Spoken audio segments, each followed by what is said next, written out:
Heat storage is something different from heat wall loss. What we're talking about here now is the amount of energy that is absorbed by that structure. In this case, most of it goes into the insulation to bring it up to equilibrium operating temperature. And as long as the equipment stays at temperature, that's fine. You put the heat in once and that's it until you shut it down, cool it off, and then bring it back online again. But you can see again that the dense refractories have a very high heat storage capacity.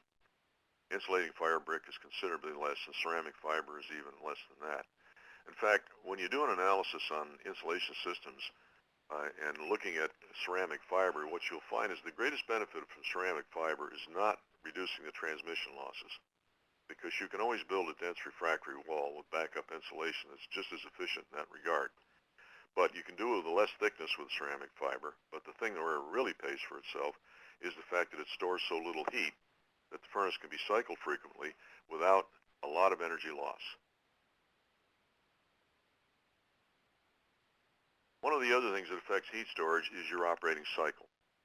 And what we've tried to represent here is three different situations. The first being one where you have an intermittent operation, where you heat the equipment up, operate it for a period of time, and then cool it down and let it go all the way back down to room temperature. And then the next day or the next week, whatever, you're going to be doing the same thing. Problem with this, of course, is as you take it back down to room temperature, you've lost, or you will have lost, all the heat storage, or most of it anyway, in the structure by the time you go to start it up again. So from a storage standpoint, this is the least efficient way to operate a furnace.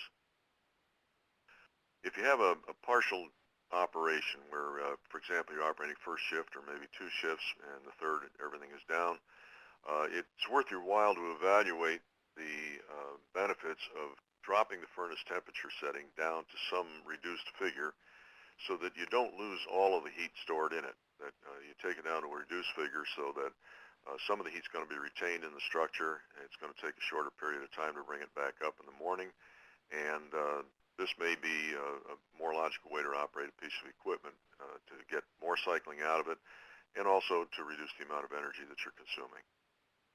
Of course, if you have a continuous operation where you start it up one day in January and you don't shut it down until December or perhaps years later, and that's true of some types of furnaces, this is the best of all worlds from the standpoint of storage, simply because you don't have to replace that stored heat more than once per total operating cycle. Unfortunately, a lot of us don't have the freedom to do that, so we have to settle for a partial measure. Now, the other big factor that takes place in fuel-fired equipment is the flue gas loss.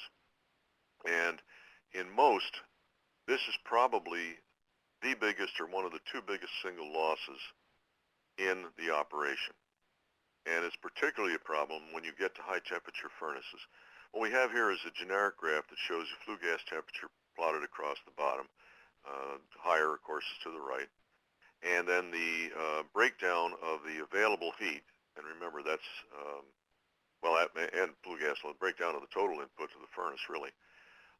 At 100%, that's everything that goes into the furnace. And you can see at low temperatures, a small portion of the heat goes out the stack. The bulk of it stays as available heat to make up the other losses and ultimately go into the product. But as the flue gas temperature increases, more and more of the heat has to be taken away as heated flue gases, and less becomes available as your available heat. And the system just keeps getting less and less efficient as the temperature goes up. And so when you have a high temperature process, this is a very, very key consideration, that you keep your flue gas temperatures no higher than absolutely necessary. And if you do have high flue gas losses, you may want to consider some way of recovering some heat from those and recycling it back to the process.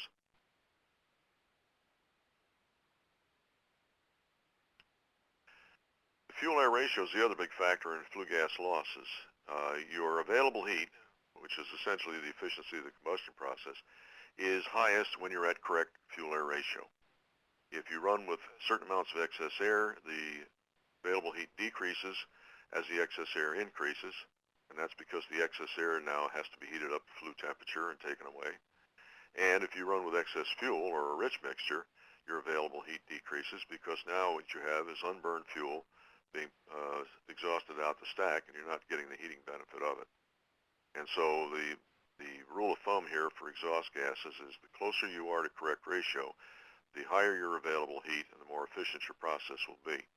The same is also true with temperatures. The lower your flue gas temperature, the higher the available heat.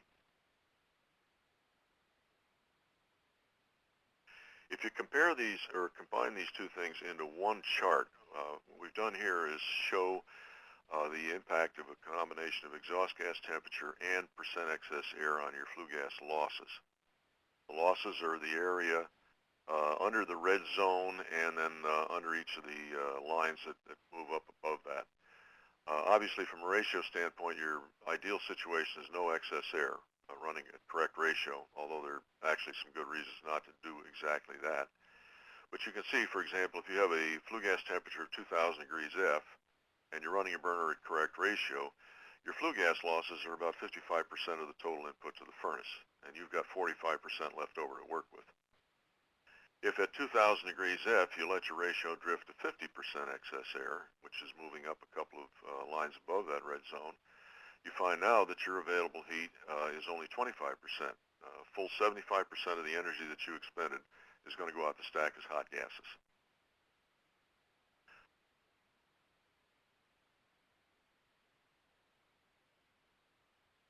Now, how do we determine just what our fuel-air ratio is? Well, the easiest way to do it is with oxygen analysis.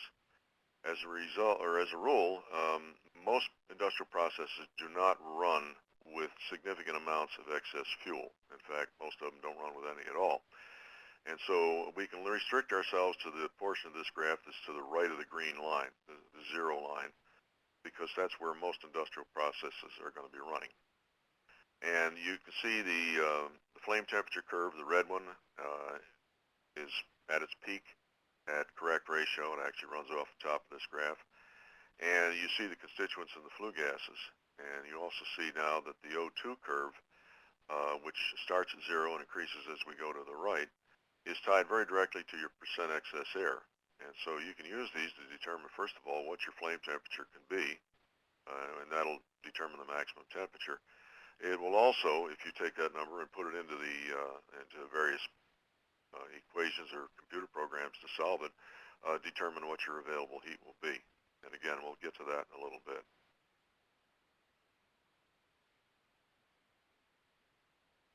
One thing to keep in mind, when we calculate losses, for example, let's say you're calculating the loss through a furnace wall, that's not all there is. If you have a fuel-fired piece of equipment, your flue gases are actually going to be, that you exhaust, are going to take away a greater amount of heat than that loss.